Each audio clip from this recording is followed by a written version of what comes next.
पेण शहरात पाणीपुरवठा योग्य आणि सुरळीत होत नाहीये.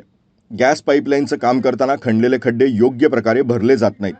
शहरातील गटार योजनेचं नियोजन आणि विस्तार करण्याबाबत, तसंच रोहित कॉम्प्लेक्स जवळील रस्ता ते सुतारवाडी, शिवाजीनगर रस्त्यावर पडलेले खड्डे, संतआळी गटार बंदिस्त नाही आणि स्ट्रीट लाईट नाहीत. कुंभाराळी आणि कवंडाळ तलावातील कारंजं बंद अवस्थेत आहेत. समर्थनगर ते रामवाडी रस्त्याची लाईट बंद असते आणि कचरा गाडी नियमित येत नाही. कवंडाळ तळं सुशोभीकरण आणि जॉगिंग ट्रॅक लगतची साफसफाई योग्यरित्या होत नाही.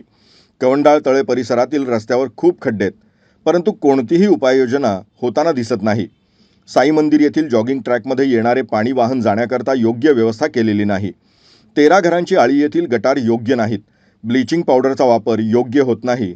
अशा समस्यांबाबत चर्चा करण्यात आली असून तातडीनं कार्यवाही आणि उपाययोजना करण्यात यावं यासाठी निवेदन देण्यात आलंय.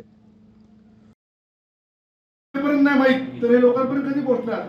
तुम्ही काय करताय प्रशासन याचा डाटा तुम्ही तुमच्या पेजवरती किंवा व्हॉट्सअपवरती हे जायलाच पाहिजे ना. आज नगरपालिका अशी झाली आहे भूमिका की नगरपालिका ह्या पाण्याच्या गोष्टीला काहीच करत नाहीये, नुसती हात वरती करते बस. तुम्हाला म्हणून मी असं